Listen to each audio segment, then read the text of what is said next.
They're at the start of their careers in fashion, but thanks to the pandemic, they can't present their end-of-year collections in front of an audience.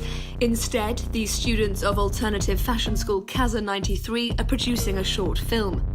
La Casa is free to attend. The school champions equality of opportunity and teaches, among other things, the art of upcycling.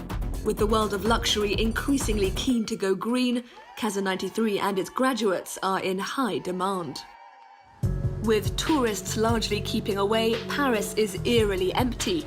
But the situation hasn't deterred iconic department store Galeries Lafayette, who've allocated La Casa a vast space on their most exclusive floor.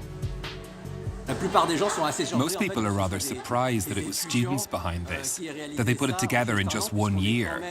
The students here have really made some daring sartorial choices. It all really works well here in this quiet and welcoming space. The clothes aren't for sale. This is about teaching people about the benefits of sustainable fashion. Our way of seeing things isn't about asking whether we should do something or not. We believe that soon we won't have the choice. This is absolutely the sort of thing we need to be engaging with. And of course, we need to proceed with humility, because you can't change things in just 1 month or even a year. We need to be able to explain that it has to go through certain stages. It's a process of transition. The clothes may look exuberant, eccentric even, but they've all been put together with the utmost care. This outfit contains 2 pieces with some leather accessories. This is a smock dress, and then with the same material I've made a durag that I've embroidered by hand that you can see behind. For me, when you put on this dress, you feel, I want people to feel well. It's about having a certain allure. The durag, the train, these clothes are almost like armor for the soul. There are also some other standout accessories on offer. This piece is made from a curtain that we found at Casa 93. And we kind of wanted to add pockets to it all over. A pocket on the necklace, a pocket on the arm, and a pocket around the waist. We also wanted to make sure it would be easy to dance in. The original idea behind Casa 93 was born in Rio, when stylist Nadine Gonzalez set up a free fashion school for disadvantaged kids from the favelas. This handbag is almost completely upcycled because I got the netting from a construction site. I found it on the street. I cut it to the size I wanted, and then I gathered a few leather scraps we'd been given for other projects. There's too much waste in fashion, in all industries in fact. There are a lot of things we can repurpose in our everyday lives. I really wanted to do a lot of embroidery, and I wanted it to be unique. Because uniqueness is also a part of upcycling. So I added these little chains and broken eyelets to give my silhouette some movement.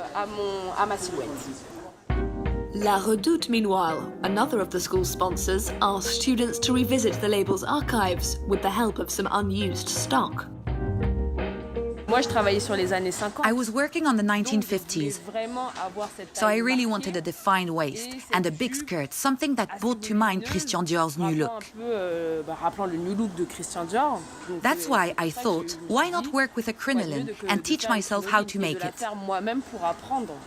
I chose 2030 as my theme because I find it really interesting, trying to imagine what the future will be like. I created my own padded jacket using all the packaging of unsold clothes. And I also cut a jumper up into pieces. I like the effect of transparency. It means you can see all the old packagings I've used inside. And also it's really soft to wear, because I used a jumper. Another sponsor, Louis Vuitton, asked students to come up with an object that could be used to help the environment or society. So was born an anti-poison ring that would help women know if their drink had been spiked on a night out. Then there's the multi-pocket poncho, full to bursting with upcycled elements, and even a memory purse, saturated with a reassuring smell. Simply sniff to help ward off anxiety.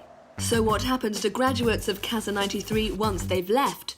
Courtin Laufi, for one, has continued her work in fashion. She's recently been contacted by French brand Courir, who've asked her to create a capsule collection for sportswear label Champion. Collectives are going to be a big part of the future. They need to be. We have to accept that we need to stop just doing things for show. We need to speak about things in a serious way. We need to stop just selling dreams. We need to encourage young people to do things for themselves, to say what they really think. And inspiring young people also empowers them. For example, I got feedback on my project with Champion. People turned to me and told me that I inspired them.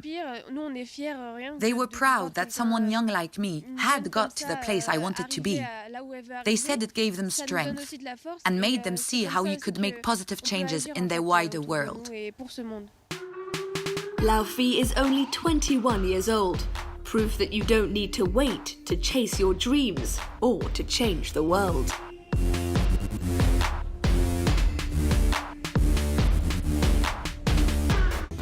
In 1909, Jewish immigrants from Eastern Europe, fired by Zionist and socialist ideas, founded the first kibbutz on the shores of the Sea of Galilee in Palestine. Few will have imagined that 40 years later, more than 70,000 people will have joined their community-based movement of mutual aid and unity. Today, the kibbutz forms a central part of the Jewish settlements and the State of Israel, but its nature has changed over the years. With privatizations, conversions into holiday centers, what remains of the original ideal? Revisited, presented by Stuart Norval on France 24 and France24.com.